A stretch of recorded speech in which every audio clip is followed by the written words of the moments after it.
going to learn question tag, and that is also called tail tag. Tail tag means anuprashna, means short question. Okay, so the rules are given to you. नियम तुम्हाला दिलेले आहेत. And now we are going to solve the examples by a short trick. नियम आपल्याला पाठांतर करायचे आहेत. नियम आता मी तुम्हाला हे इथे देत आहे. हे नियम सर्व लिहून घ्या, वाचून घ्या, आणि यानंतर पुढे आपण हे सगळे एक्झाम्पल्स एका शॉर्ट ट्रिकनं आपण सोडवणार आहोत. म्हणजे नियम सुद्धा आपल्याला पाठांतर ठेवायची गरज पडणार नाही. सेंटेन्स आपण पाहिला की त्या ट्रिकचा वापर करून लगेचच आपल्याला टॅग सोडवणं सोपं जाणार आहे. Okay, so first example I have taken here. Radhika is a good dancer. Radhika is a good dancer and the question will be asked to add a question tag. प्रश्न काय विचारला जाईल परीक्षेमध्ये की या सेंटेन्सला क्वेश्चन टॅग जोडा. ऍड अ टेल टॅग असं सुद्धा म्हणते. टेल टॅग, टेल मध्ये सेफ्टी होते आणि टॅग आपण मागे जोडतो सेंटेन्सच्या, म्हणून त्याला टेल टॅग सुद्धा म्हटलं जाते. ओके, तर मी तुम्हाला या ठिकाणी फक्त ट्रिक सांगणार आहे. नियम तुम्हाला लिहून ते पाठांतर करून घ्यायचे आहेत, पण मी हे सगळे सेंटेन्स निवड ट्रिकच्या आधारे तुम्हाला मी सोडून देत आहे. बघा काय करायचं की कुठल्याही सेंटेन्स मध्ये व्हर्ब असतो आणि सब्जेक्ट असतो, बरोबर. तर आपल्याला सर्वप्रथम ओळखता आलं पाहिजे की या सेंटेन्स मध्ये सब्जेक्ट कोणता आहे आणि व्हर्ब कोणता आहे. तर सांगा सब्जेक्ट कोणता आहे इथे? ओके, आणि व्हर्ब कोणता आहे? ठीक आहे, एवढं कळलं आपल्याला. आणि त्याच्यानंतर पुढे अ गुड डान्सर उरलेला भाग आहे. आपण काय करायचं, सब्जेक्ट आणि वर्ब, ठीक आहे, सब्जेक्ट आणि वर्ब दोन गोष्टी आपल्याला सापडल्या की त्याच्या पुढे सेंटेन्सला तोडून टाकायचं. काय करायचं? तोडून टाकायचं. तोडून टाकायचं म्हणजे त्याचे दोन पार्ट करायचे. ठीक आहे, हे काम तुम्ही पेन्सिलच्या आधारे तुम्ही करू शकता तुमच्या नोटबुक मध्येच. त्या सेंटेन्सवर जसं आता मी करतोय या सेंटेन्सवर काम, तसं तुम्ही पेन्सिलच्या आधारे हे काम करू शकता. So what I have done, काय केलंय मी की राधिका इज हे जे दोन शब्द आहेत, सब्जेक्ट प्लस वर्ब, सब्जेक्ट आहे आणि हा वर्ब आहे. तर मी इथून एवढ्याच भागाचा विचार करणार आहे टॅग साठी. कारण पहिला नियम आपला काय असतो की दिलेले सेंटेन्स ऍज इट इज जसेच्या तसे लिहून घ्यायचं आहे. आता मी हा सेंटेन्स लिहितो इथे, ठीक आहे. राधिका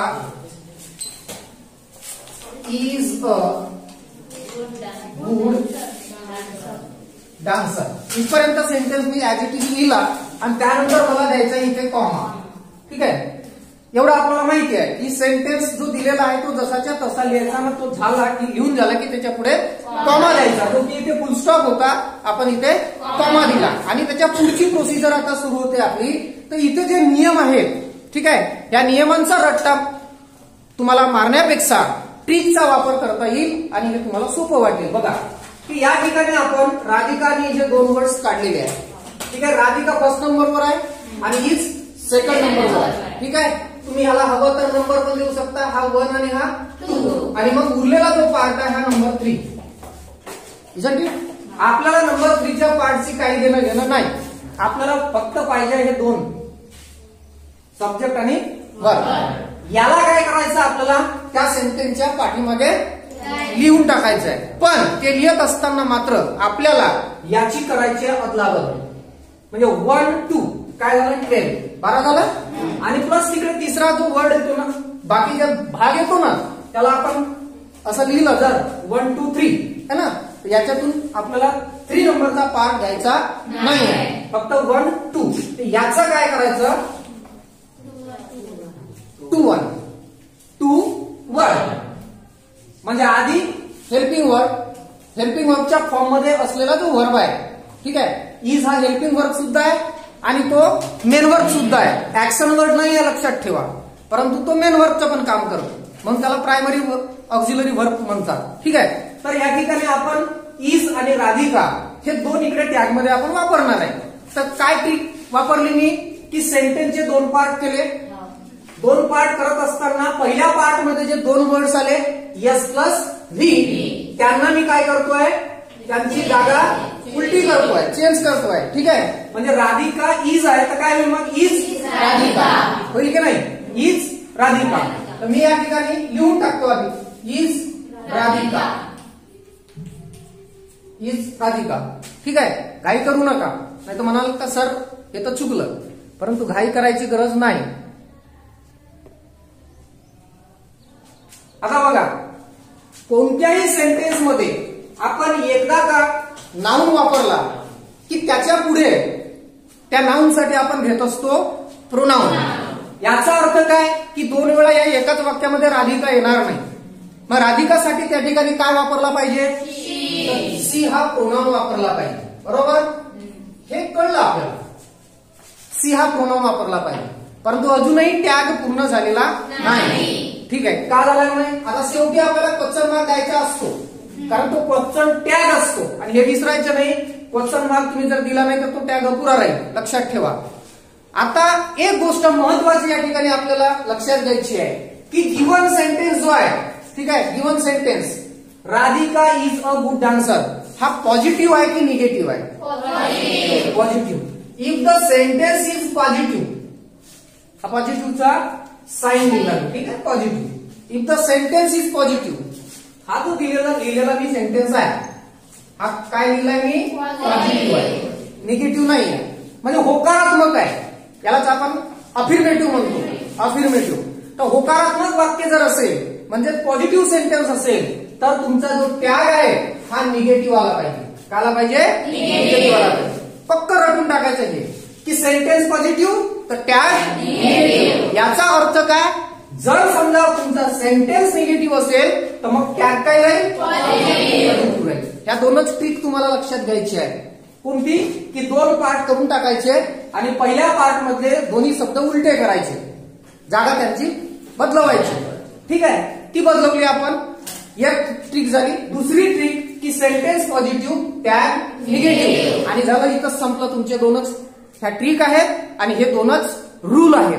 बाकी जर आपण नियम लिहितो म्हटलं तर कमीत कमी 5 ते 6, 7, 8 आपल्याला नियम याच्यामध्ये सापडतील.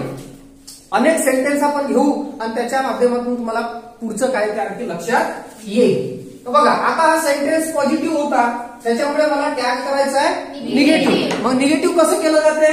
तर जो या ठिकाणी हेल्पिंग वर्बच्या फॉर्म मध्ये वर्ब आपण आलेला आहे त्याला आपण नॉट जोडणार, परंतु इज आणि नॉट असे सेपरेट आपण टॅग मध्ये लिहू शकत नाही. आणि म्हणून काय केलं पाहिजे?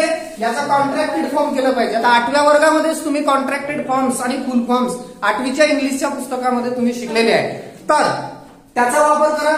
माहित नसेल तर तिथून 8वीच्या त्या टेक्स्टबुक मधला टेबल जो आहे तो तुम्ही चार्ट पाहून घ्या. तर तुम्हाला काय करायचं आहे? एक नाही, मग कॉन्ट्रॅक्टेड फॉर्म लिहायचा आहे. इजंट काय होईल? Isn't C. ओके, काय झाला sentence? Radhika is a good dancer isn't she. मराठीमध्ये राधिका खूप चांगली डान्सर आहे, नाही का? ह्या 2च ट्रिक लक्षात ठेवा. आता याच्यामध्ये आणखी जर समजा हा नाही आला म्हणजे am, are, was were, shall be, will be किंवा कॅन, कुड, मे वगैरे जे हेल्पिंग वर्ब्स फॉर्म मधले जे आहे हे जर समजा हेल्पिंग वर्ब्स फॉर्म मधले वर्ब्स नाही आले, स्पेशल वर्ब्स त्याला म्हणतो आपण, आणि जर मेन वर्ब आला असेल तर मग काय करायचं? तर त्याच्यासाठी प्रेझेंट टेन्सचा सेंटेन्स असेल तर डू किंवा डज हे हेल्पिंग वर्ब वापरायचं. डू किंवा वापरायचा आणि डज किंवा वापरायचा. तर जर समजा प्लुरल नंबर मध्ये सब्जेक्ट असेल, ठीक आहे, किंवा प्रोनाउन असेल तर आपल्याला डू घ्यायचं आहे. आणि सिंग्युलर नंबर मध्ये जर सब्जेक्ट असेल म्हणजे ही, सी, इट किंवा एखादा सिंग्युलर नाउन जसं राधिका आला इथे असं असेल आणि त्याची क्रिया सांगितली असेल म्हणजे मेन वर्ब ऍक्शन वर्ड आला असेल तर मग आपल्याला काय करायचं आहे? डज वापरायचं आहे. ठीक आहे, आणि जर पास्ट टेन्स मध्ये सेंटेन्स असेल तर मग डीड वापरायचं आहे, मग सब्जेक्ट काहीही असो. ठीक आहे, आणि मग राहिलेले इतर जे टेन्सेस आहेत तर तुम्हाला माहितच आहे की बाकीच्या सर्व टेन्स मध्ये हेल्पिंग वर्ब आलेला असतो, स्पेशल वर्ब आलेला असतो, त्याच्याशिवाय वाक्य होतच नाही. 2च इंग्लिशमध्ये 2च टेन्स असे आहेत की ज्याच्यात हेल्पिंग वर्ब येत नाही. एक सिंपल प्रेझेंट टेन्स, दुसरा सिंपल पास्ट टेन्स. आणि त्यासाठी मग आपल्याला टॅग मध्ये किंवा निगेटिव्ह करताना आपल्याला डू, डज, डीड ह्यांचा वापर करावा लागतो. Do understand? Okay. Sentence positive, tag negative. आता मी दुसरा सेंटेन्स घेतो. या ठिकाणी काय सेंटेन्स सांग? You are not supposed to come late. हा सेंटेन्स दिलाय आणि काय म्हटलं इथे राहील ऍड अ क्वेश्चन टॅग, जोडा म्हटलं क्वेश्चन टॅग तुम्हाला. ठीक आहे, तर काय कराल तुम्ही आता, पहिली ट्रिक सेंटेन्सचे पार्ट करायचे. किती करायचे? दोनच पार्ट, तीनच्या भानगडीत जायचं नाही, 2 पार्ट करायचे. कोणते 2 पार्ट होतील? Subject plus verb. ठीक आहे, सब्जेक्ट प्लस वर्ब. आता सांगा सब्जेक्ट काय येते? यू. Are helping verb. ठीक आहे, आणि suppose main word action word आलेला आहे, पण या ऍक्शन वर्डच्या आधी हेल्पिंग वर्ब आलेला आहे की नाही? तर आपण याला सोडू, मग आपल्याला सब्जेक्ट प्लस वर्ब पाहिजे, म्हणजे सब्जेक्टच्या अगदी जवळ आलेला वर्ब पाहिजे. ठीक आहे, सब्जेक्टच्या जवळ आलेला वर्ब पाहिजे. हा जो वर्ब आहे ऍक्शन वर्ड आहे, हा हेल्पिंग वर्बच्या नंतर आलेला आहे, याला सोडून देऊ आपण. ठीक आहे, तर आपल्याला पाहायचं आहे की सब्जेक्ट प्लस वर्ब. आता हा वर्ब हेल्पिंग वर्बच्या फॉर्म मध्ये आहे, लक्षात ठेव. का बरं इथे आर सपोज झालेला आहे? तर तुम्हाला माहिती आहे का की हा पॅसिव्हचा सेंटेन्स आहे. आता याचे 2 पार्ट केल्यानंतर काय करावं लागणार आहे आपल्याला? या सब्जेक्ट आणि वर्बला उलटा करावं लागेल, त्यांची जागा चेंज करावं लागेल, आहे की नाही? म्हणजे 1 2 आहे तर 2 1 करावं लागेल. ठीक आहे, आणि मग दुसरी ट्रिक काय की सेंटेन्स पॉझिटिव्ह आहे की निगेटिव्ह आहे ते पहा. बघा, हा सेंटेन्स तुम्हाला आरच्या नंतर नॉट दिसतोय, याचा अर्थ काय? निगेटिव्ह सेंटेन्स आहे. मग निगेटिव्ह सेंटेन्स असेल तर येणारा टॅग काय राहील? पॉझिटिव्ह राहील. ठीक आहे, मेन इन्फॉर्मेशन. आता सेंटेन्स हा जो आहे जसाच्या तसा लिहायचा. सपोज मी लिहिला, ठीक आहे, मी पुन्हा न लिहिता त्यालाच घेतलाय. You are not suppose to come late. इथपर्यंत झाला, कॉमा दिला, त्याच्यानंतर हा जो पार्ट आहे यू आर, याला मी उलट करेन, आर यू असं होईल. ठीक आहे, आणि मग महत्वाची गोष्ट की सेंटेन्स निगेटिव्ह आहे, तर मला काय करावं लागेल? येणारा जो टॅग आहे तो मला पॉझिटिव्ह करावा लागेल. म्हणजे याच्यातून आता गमत काय होईल? याच्यातून जो नॉट आहे हा मला काढून टाकावा लागेल. ठीक आहे, नॉट काढला म्हणजे तो टॅग तिकडे काय होईल? पॉझिटिव्ह होईल. बरोबर, पण तुम्हाला इथे नॉट नाही काढायचा आहे, या दिलेल्या सेंटेन्स मध्ये नॉट नाही काढायचा आहे, तो जसाच्या तसाच राहील. कारण दिलेला सेंटेन्स हा जसाच्या तसा पूर्णपणे लिहून घ्यायचा आहे. You are not suppose to come late, are you, आणि शेवटी क्वेश्चन. आता काय झालं?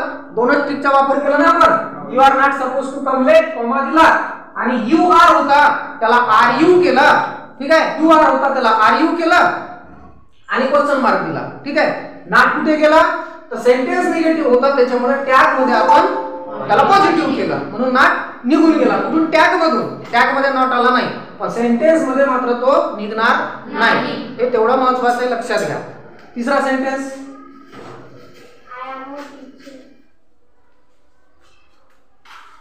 I am a teacher.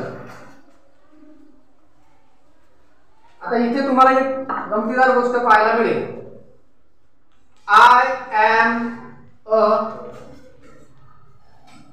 Teacher. बघा, टॅग करायचा आहे मला, क्वेश्चन टॅग लावायचा आहे. काय करणार? याचे 2 पार्ट करणार. केलं? ठीक आहे, मग टॅग काय होणार? I am a teacher. हा सेंटेन्स मी जसाच्या तसा लिहून घेतला, कॉमा दिला. त्याच्यानंतर आय आणि एम यांचे मला काय करायची आहे? जागा बदलवायची आहे. 12 चे 21 होईल असं म्हणा तुम्ही हवं तर, किंवा एम आय म्हणजे याची जागा उलटी करा. ठीक आहे, तर एम आय होईल असं. ठीक आहे, पण त्याच्यानंतरची दुसरी ट्रिक काय सांगितली होती की सेंटेन्स जर पॉझिटिव्ह असेल, आहे का सेंटेन्स पॉझिटिव्ह आहे? सेंटेन्स पॉझिटिव्ह असेल तर येणारा टॅग काय आला पाहिजे? निगेटिव्ह आला पाहिजे. ठीक आहे, मग आता इथं आपण जर समजा एम घेतला आणि त्याला नॉट लावला, एम आणि नॉट इक्वल टू एमंट असं होत नाही. हे तुम्ही 8व्या वर्गाच्या पुस्तकामध्ये पाहून घ्या. हे एमंट होत नाही, मग काय होते? एम प्लस नॉट ला कॉन्ट्रॅक्टेड करून लिहायचं झालं तर काय लिहिलं पाहिजे? आरण असं लिहिलं पाहिजे, आरण. ठीक आहे, हे मात्र तुम्हाला माहिती पाहिजे. मग या ठिकाणी मी एम चं रूपांतर कशामध्ये करेन? आर मध्ये करेन आणि सेंटेन्स पॉझिटिव्ह असल्यामुळे टॅग मला निगेटिव्ह करायचा आहे तर मी त्याला नॉट जोडेन म्हणजे आरंट झाला आणि मग जो सब्जेक्ट आहे तो ऑलरेडी प्रोनाउन आहे आणि त्याच्यामुळे मला तिकडे काय घ्यावं लागेल हा आय प्रोनाउन घ्यावा लागेल ठीक आहे ऑलरेडी सब्जेक्ट प्रोनाउन असेल तर तोच प्रोनाउन घ्यायचा आणि नाउन मध्ये आला असेल तर त्याचा तिकडे प्रोनाउन घ्यायचा ठीक आहे पुढचा नेक्स्ट example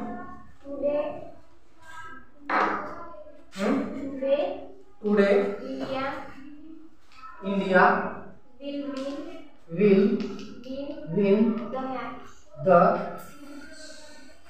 match